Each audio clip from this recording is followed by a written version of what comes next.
So I think for me, the dollhouse really is the ability to be creative. I was actually feeling stifled, almost like a painter that can't paint because I don't do interior design. I have all of these design ideas. I found the Fixer Upper Dollhouse in Target from the Joanna Gaines Hearth and Hand line, and I totally tricked it out.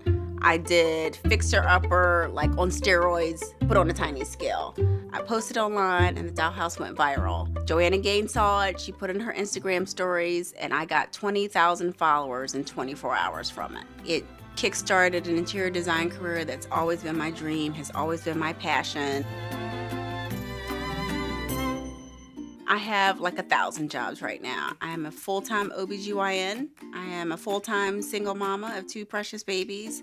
And my hobby that I spend late at night working on are tiny dollhouses with high-end design. Immediately, I got phone calls from people when they saw the Fixer Upper Dollhouse. And they were like, if you can do that to the dollhouse, what can you do for my house? I have a waiting list of interior design clients just literally from the dollhouses.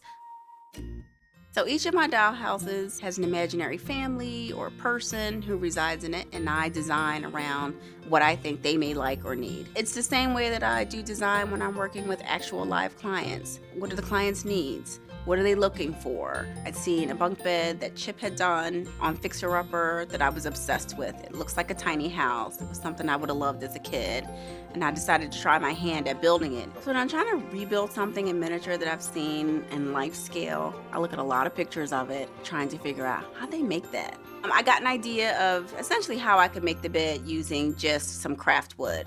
I cut them out on the table saw to equal 5-inch lengths, and then I cut the side rails to the same things, front and back sides, 5 inches, 3 inches.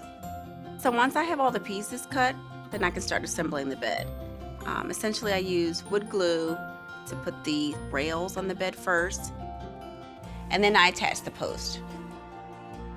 That serves as the foundation so that I can put the front and the back of the bed on. Front and the back of the bed are made out of the same shiplap siding I used inside of the house. I notch out where it needs to go for the post, and then once I have the post mark, then I can figure out where my roof angle is going to be. Then I use the mock-up of the little doors that I'm going to have. I sort of semi-attach those so I know where to cut out the center for my opening for the bed. So once I know which angles I want to cut with the dollhouse, then I just use a handsaw to cut out the pieces that I need. Power saw was not going to work on that. You're going to break that into shreds if you use a power table saw to cut a tiny piece of shiplap. Then I use my simple wood glue to glue it on to the post that I had made earlier. So once I have all the pieces attached, then I take it and spray paint the whole thing white. It usually takes me about 3 coats of a semi-gloss to get full coverage on it. Then I take my shiplap siding essentially that I use for shingles, I stain it. Usually it just takes about 2 coats of stain to get the color I want, and once it's all stained, I'm ready for the gluing. The doors are the same bit of wood that I used for the base. I just cut out smaller pieces, and then I use coffee stirrers to make the trim. So once the structure's done, I take my stained doors and I glue them on. I paint a little rail black that acts as the sliding door, and then I'm ready for my mattresses and to trick it all out.